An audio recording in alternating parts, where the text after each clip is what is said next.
Have you heard about KW Elite? What about Renee Mueller? She's the billionaire real estate mogul who decided to build a hub of real estate development that allows you to be able to enter into her building, finance your new house, and go all the way through closing, title, and escrow. This was a live walkthrough on Facebook of her building, but we did do an interview that we'll be releasing soon that explains how she got to the point that she's at. I was right up in there. All right. Okay. So everybody that's just joining us now, this is Renee. Could you do a quick introduction and then we'll do a tour of your awesome castle? I thought you were introducing me. Oh, all right. Okay. This is Renee Mueller. She's the entrepreneur of Columbus. She is a broker, a real estate agent. She has done just about everything. Bought her first house at 19, and she just keeps going. She's a like-minded type person that literally goes all in on a project, and this is the result. This is the success. Now, see, I told you that was wrong, Paul, because I don't consider myself broker, realtor. It was what, entrepreneur. Entrepreneur. I gave you all the best tips and tricks before you even started this video. Yep. So this is it. So it's hard for me to be really braggadocious, to be honest with you, because I don't consider this to be anything glamorous. The best thing that I can say is that this is more about the human capital that we have here, not this building, not all of the other businesses that are into it are a huge part of it, but I think it's the human capital that makes all of it up. So it's hard for me to say, oh yeah, look at this, Paul, look at my building, it's awesome. But it is shiny and awesome. Exactly. Well, you asked a bunch of great questions before you started the video, So if you want to see the full interview, we'll be having that all up on YouTube. I'll have it on Facebook, links and everything like that. But right now we're just going to do a quick walkthrough of her building and answer some of the questions that I forced out of people on Facebook. Exactly. So, all right. Awesome. Well, all right. Let's. So obviously this is conference room. This is where we have all of our meetings. We did go virtual, which the plan before COVID, thankfully, was that we were paperless. We were all virtual, and I'm so thankful that we had that in place before the pandemic. So that's been really nice. So we actually have coaching and training for our agents almost every day. A lot of it comes from our office in Omaha. So Jeff Cohn has a coaching company, and there's several members of the leadership committee that take part of that as well. So we're witnessing that. Darlene's hanging around office over there.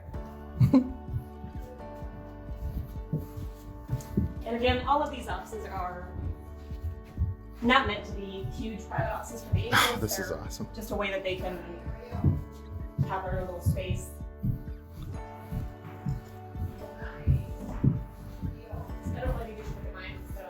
Okay, we'll look up.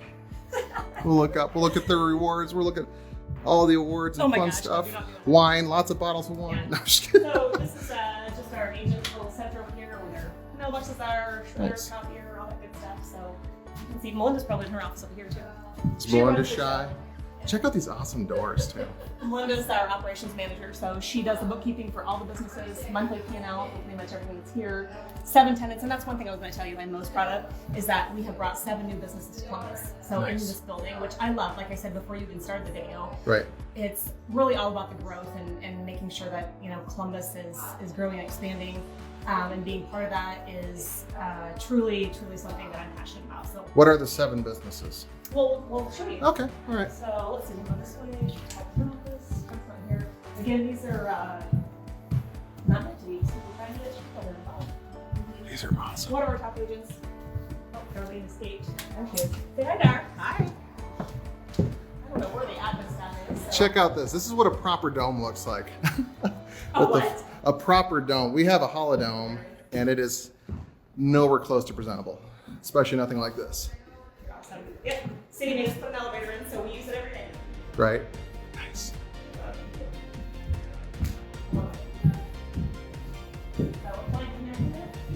Don't mind the mess. We still have a little bit of construction going on. Like I said, this has been like a 4-year project for me. So it's ahead of Oscar. Usually Applied Connective. Hi, Oscar. So they do all of our IT. They do a ton of big projects around Columbus. Shuffleboard. Who doesn't have shuffleboard?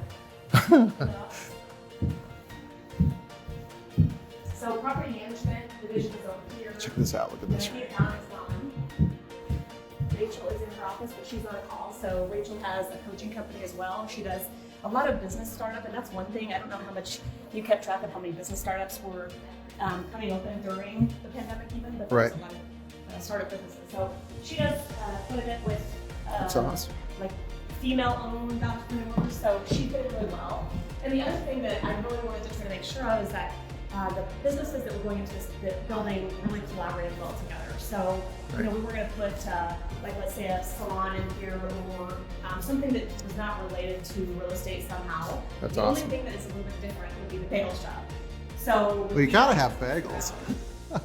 when we bought this piece of ground, we knew there might be some challenges. We wanted to sort of pick up the traffic count a little bit and get some more things developing and growing out here. And that has happened. If you look along the Parkway, like I said, there's been a lot of pieces of ground that have been annexed and a lot of businesses that are coming in even still. So when we did this commercial development, we knew we wanted to sell a piece off next door, and we wanted to have some more traffic driven out here. So that's what we did with the Apple Bagel. So that's the only thing that I can say is really not related to the other businesses.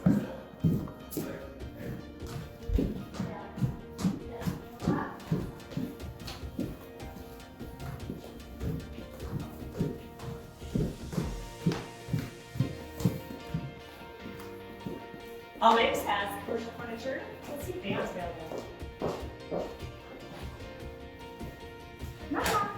Where'd you get your commercial furniture, your lobby furniture? That's right. And they actually also did all the glass in the building as well. Nice. So the glass was upstairs, the glass that is in the... What company was that one more time? All makes. All makes, Yep. okay. They have how many offices in the rest It smells amazing in here. Four? Okay, so their main office is in Omaha. So Okay. they stand in Columbus, and Dan's not here. His desk is clean, probably thanks to Taylor, so don't worry, we're all in Facebook Live. So it smells like lunch in here. I don't know what they got. It smells amazing. Yeah. So when they first came to Columbus, and this is the case with many of the businesses that are actually in this building, they had a lot of questions on, it looks like this is a great place to expand. Tell us how the business is there opportunity for us? Right. And I right away said, you know what, yeah, I need glass walls, I need furniture, let's get this rolling and let's go meet some people. You know, I think this is a great space and it will be growing a lot more even in the future. So I think they're happy here, and Taylor seems to love working with Dan, and they're just a good part of even the culture in this building, in this ecosystem, and that's why I said we really protect that as much as possible and just love the people that are here. So we'll go over to check out the stuff next door. This is the stuff I dream about. This is awesome. It's beautiful. And then I do have to give a little shout out to Cheryl Sands. She did all the staging in this building.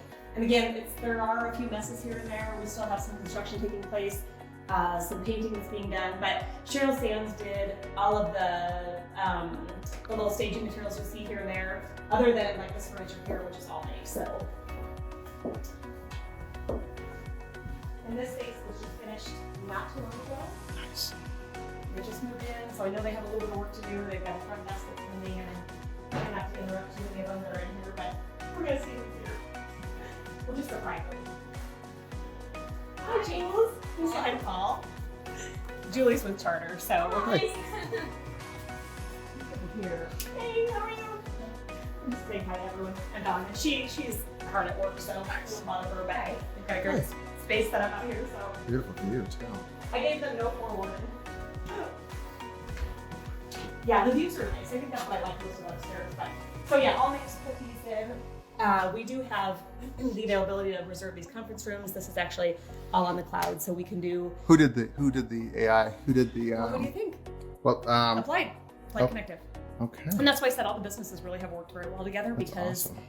You know, again, we had All Makes do the glass and the furniture, Applied Connective did all the networking and technology that we have, which we're very proud of. They actually did our Omaha office too. Is it just a screen or is it interactive? It's or? interactive. You can reserve these rooms. So Okay. the calendar's right here. And you can, this is all in the cloud as well. So all of our tenants and the agents actually have That's a calendar awesome. on their phone. And you can go in and see, okay, this one's reserved for today at Hotel 1 people, o'clock. we need this. Yeah. Oh my gosh, Right?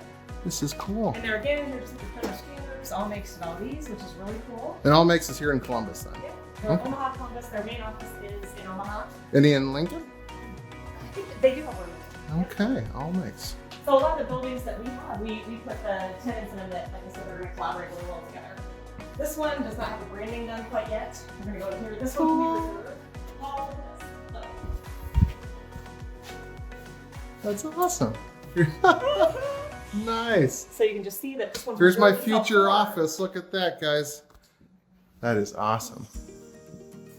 And this is going to be a conference room. So one of the reasons I wanted, Get some sunlight glare. I wanted to have the availability of that system to be used as cloud-based so that our community members can come in and reserve this anytime they want as well. So we do have full conferencing in here, full Zoom room basically. This is used just like a computer monitor. So like I said, don't mind, it's a little bit dirty. We still have a lot of There's the famous, so it's, yes. what platform are you using? So it's not 40, it's 60. Yeah, so we have 2D, 3D, 6D. These are our Oculus goggles. Oculus, And okay. so we use all of the greatest technology, and I know one of the questions you asked or somebody asked was, what software to use, what hardware to use. Yep. We a realtor from home in Lincoln, by the way. Yeah. And so what I'll say is that old adage of, here's the top 10 things to do when you sell your home. It reminded me of that question. So top thing on there is call me on your realtor, all the rest of it, right? Right. So for me, I'm going to tell you something very similar to that, and that's called Burley marketing. So they do the marketing in this office and in all of our other offices. They've got their main hub is in Omaha again. So actually here, this is Mr. Tyler Irons, CEO and founder. Nice. I need to reach out to that guy. So he's out of Nebraska then? Yeah, he's in Omaha. Okay. Actually, he's in Lincoln. I take that back. So nice. Okay. So he handles everything for KW Elite, which we have now over 200 agents between Omaha, Columbus, Lincoln, and expanding into Iowa now as well. So awesome. But this is something that we love to use, and we have several clients who have reached out and wanted renderings done of houses that they're looking at building again. We have such. Does that cost the client extra? Whoever's selling their house, does it cost extra? It depends. If they're a client of ours, then they have to be a client of ours actually to use it. But so if they're actually going through one of our contractors, then that's something that's typically included for our company anyway. We do have a few that are building custom homes and wanted to just sort of try out the product, and Burley will actually allow them to hire them to do the 6D rendering.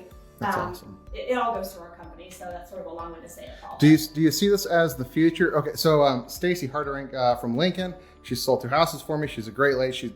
She stages everything amazing. Stacy Harderink, I usually just call her Stacy. Yeah.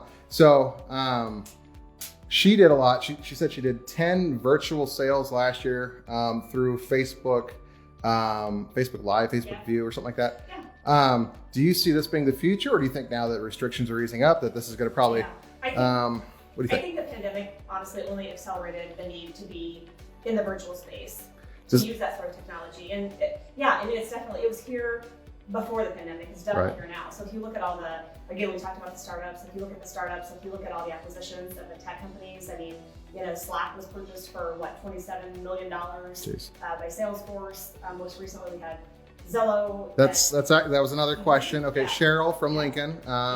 She's actually KW. So she's Keller Williams. I don't know if they're all out of Lincoln. Okay. I don't know if you guys are all KW Elite now or. Nope. Okay, so. Not yet. Her question was, so with Zillow's acquisition, do you think this is going to play a role? Is this going to start inching out the realtors? Do you think this is going to have any impact on the bottom line? It's a great question. Yeah, I think it is. There's always some sort of battle for the realtor's commission. We'll say, everybody wants their hand in the cookie jar. Yep. And so what I can say is that those companies who have the data will have the consumers. If they have the consumers, they're going to have the agents. Mm-hmm. So I do think that that's something we need to be very cognizant of. And honestly, we've done it to ourselves. It's a lot of it is the service piece of it. We're not servicing those clients. I mean, how hard is it to get a hold of an agent sometimes? It's not showing those types of things. And so when these businesses come into play, they're looking for ways to make it easier on the consumer. Mm-hmm. That's what Zillow is trying to do. And I don't doubt that at some point, they're already a brokerage. I mean, who knows what's going to happen if I didn't know they were brokers. Clients are going to Zillow's clients are going to make their own appointments. Right. They're going to, I don't know, it's hard to say what's going to happen, but I think we need to pick up what we're doing and really look at the customer experience and give 150% to those consumers that we have. And that's what they're looking for. So this is just another way to do it. I had clients even before the pandemic that everybody's busy. Everybody is running in 10 different directions. They don't necessarily want to come and sit through some sort of sales presentation or sign contracts at an office. Right. We had agents who were in the business, they're older, did not want to do anything paperless. They were opposed to not printing something. Right. And when I started, keep in mind, I think it was still carbon copies, and that seems really ridiculous. 20 years ago, there were still agents using carbon copies, but there were agents opposed to using anything that was paperless. And because we had this in place before the pandemic, like I said, I'm really thankful that we didn't have much of a hiccup at all. We already pivoted. We were able to roll into that really easily. But those that did not, I think, really suffered a hardship of losing time and losing business probably during trying to pick up and adapt to that. Right. So what's going to happen next? I don't know. I mean, this business is ever changing, and it's changing faster than what it ever used to be. So with the new Oculus technology, by the way, during the pandemic, I forced my wife to let me get one too. So I have one. I can do your program. Can they do it from home just with your app? Can they look through your inventory? So all of our virtual tours, all of the renderings are on our website, so they can go on there and take a look at it. Yes, and that's what the TV is for. So nice. Not just for the meetings that we'll have in here. Again, like I said, don't mind the kind of messes. We still have some furniture being delivered. This is their mess, guys. This is what we have to compete with. Exactly. So this room, like I said, will be rented out to anybody in the community that wants to. We have reservations already through, I don't know, probably the end of March, and so it's a co-share. It's a WeWork space, which is what this building was built for. I think a lot of people that drove by or saw it being constructed said, "My gosh, why are you building this 12,000 square foot building for a real estate company?" That's not what it is. Right. It's for everyone who's in it on the WeWork again. And so so we put the rendering station here, we'll call it the virtual reality, so that when clients come in here, they don't have to wear the goggles. One person can wear the goggles, the next person is watching on screen and can see what they're going through, so they're opening doors. And I wish I could actually put this up for you. I thought maybe Eve was going to be around and she could turn it on and show you. We're just about ready. We're just getting to the point where we're going to have this going live, and I'm excited for that. And so I think the charter gallery. That would save so much time from going to house to house to house. I feel like that this right here would put you guys above the rest of the competition. Sure. And if you watch that video that I sent you in our Omaha office, that was on the news, which honestly was huge. Because of the fact that during the pandemic, a lot of people were not going out to look at houses. Sellers didn't want people in their houses. We still have, sellers that don't want people in their house. And so number one, you're qualifying the buyers a lot differently than what you used to be. And you're making sure that there is a virtual option for them. And again, I mean, we are all paperless. So I have clients here who are even here in Columbus who don't want to come to the office to sign papers. Just send me whatever and I'll sign it online. Right. So it's something that, definitely elevates you. And if you're not in that space, then I don't know how you survive. Yeah. You have to be part of the digital era. It's not, 100% phased out, but we are, 100% digital. Right. And like I said, the companies that aren't in that space at all, I think, have got to be hurting in this day and age. So just like podcasting, I mean, how much now is out there really free for you to use? Yeah. I mean, all the resources are out there. Yeah. So I try to push people to do podcasts, to do YouTube. Just saying. She does a podcast, by the way. Let's check out her podcast area. I was going to have you in here as my first guest, Paul. Soundproof. Oh, man, look at this office. It's, like you said, it's a little bit one major thing to Lincoln, they approve building permits like insanely fast. In St. Louis, I finally got permission after 1 year to modify my basement. After 1 year, I finally year? 1 year. Not even joking. It's insane. So so we were excited to use this. So that is awesome. We're going to start in the next, week or so. So we're going to start introducing our agents in here, Paul, and giving them a platform. Okay. So that's the first step, and then they're going to be able to have their own podcast if they want it. And instead of doing a blog, then we're doing a blog. Nobody reads those blogs anymore. We still have to have some way to get that SEO up there to where it needs to be. And so we'll do the blog instead of a blog. Like I said, those are all embedded into our website. And so I'm excited to do that. People want to see your face. They want to know who you are, especially in this business. And getting back to the question you asked me before, I don't think there's ever going to come a time where it's not going to be about the relationships, about the belly-to-belly. There's no way that a bot or some sort of app is ever going to take the place completely of a real estate agent. Right. It's up to us to ensure that doesn't happen. Right. So again, just making sure that we're providing the maximum value to those clients. That's the best way to do it. Right. So it's not taking advantage, not just taking for granted that it's always going to be there. Right. So anyway, we're going to introduce the agents and allow them to introduce their own platform. So we have some, for instance, like Erin DeHorty, who is a great big part of Standing Superheroes because of her son Sammy. I don't know if you've heard of that. Yeah, I have. Yep. So they're pretty big, and so she wants to talk about that quite a bit. All of them have a why, why they're doing this. We have several others who do much investing. So they're going to introduce their own little platform and just going to talk about it on a regular basis. So are people renting out the space from you then, or? So the agents do not, because they're here, and this is the benefit of them being here. They get to use this all the time. The equipment.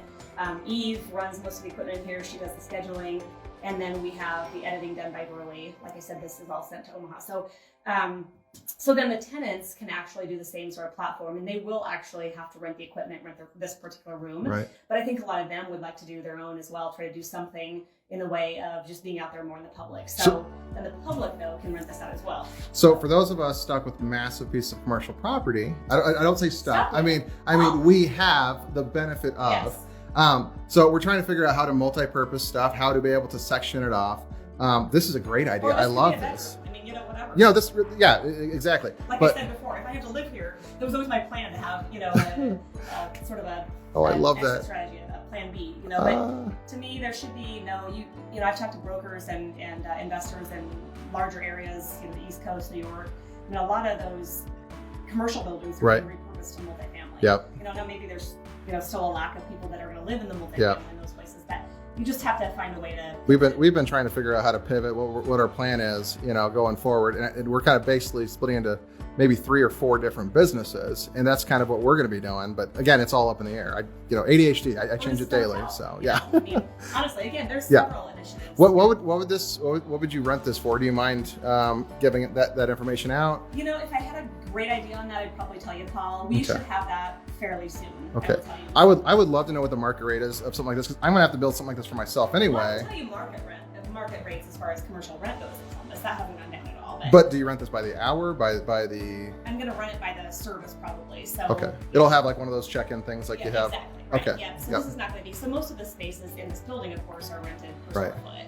So I'm not gonna be renting this. Lincoln has an insane lack of event space right now. It's Columbus. That's one thing we've been talking about. Yep. And so, I mean, how to use that the best way. And so people, obviously, if we have a space that's this size plus this size, do we make more money doing 2 of these, or do we, how do we split it up? And so that's. Yeah, this is a little bit tight, but it's not bad. And then this is going to be, again, don't mind the mess. This is another private office for the agents. We have 3 of these actually set up. They can reserve it for their clients, because the offices upstairs were never meant to be These are awesome. Private offices for them to bring clients into. That's their working space. But then we have these spaces with like I said, this is all used as a computer monitor.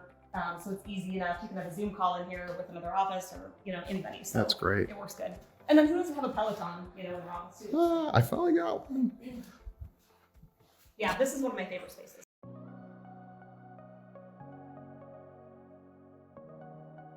Eric, the first guy we interviewed, he actually put in a virtual golf course inside of his new office. Really? So I'm like, you guys. So now, I mean, how do you still want people to work? How do you de-stress? That's his number one thing is if you're gonna work your butt off, you need to be able to enjoy your life. I mean, that's why we have the shuffleboard table upstairs. Yep. And honestly, that conference room, it's more of just a room that everyone can get into and mastermind, have a good time. We have events here as well. And it's great not to have to go rent a space. We all come together, and go up there and just celebrate our wins and come up with some great ideas. And so, but we have fun at the same time. So I don't know if you noticed we have a little kegerator up there, but it's just it's a way to unwind and go. But I didn't see the kegerator. Yeah. Do you do the vacation mandatory once a year like he does, or do you do any of the meditation things? You mean myself? Yeah, you personally. Okay, so I have a morning routine. Okay. And I've had the same routine. Okay. Really important. This will be in the main video. What is your morning routine? All right. So I get up and I meditate for about 20 minutes. I do journal. That's probably the hardest piece for me, but I write down at least 5 things that I'm thankful for, things that I've accomplished that I can cross off my list, and that has been the hardest piece for me, the journaling piece, but that's part of it. And then exercise, always some sort of, I run, I do kickboxing. It's always something I have to get myself moving a little bit more in the morning, and that's about it, honestly. So, but I do time block quite a bit as well. So right. when I look at being productive, what my schedule is, I need to make sure that the first several hours, usually, for me, it's about that 8 to noon or 8 to 1, where I'm the most productive as far as checking my emails, making sure I'm returning calls, things like that. And the rest of the day just gets a little bit chaotic with, of course, appointments and emails. What time is work time for you, and when does morning time? It all merges together, Paul. Okay. So, but I have to be up early. I'm up at 5:15 at the latest, because if I'm not, then my phone's going crazy or my kids are going crazy and there's all sorts of things happening. So if I'm not really fully at it and focused by about 7:30, then it's just too late. Right. So that 5 to 7 is my time. And you have 2 kids, right? 2, yep. Yep. Okay. Yep. So another work-life balance question from my list of questions I have for you later. You asked about mandatory vacations. Yeah. So Go I ahead. travel quite a bit anyway for work. Right. And I don't have anything that's mandatory as far as vacation time off goes. When I feel like it, that's what I do. Okay. So I think the freedom of times is probably the greatest success that anybody can say they have. So, and I'm proud to say I have gotten better about that. It was not always something that I was able to do, but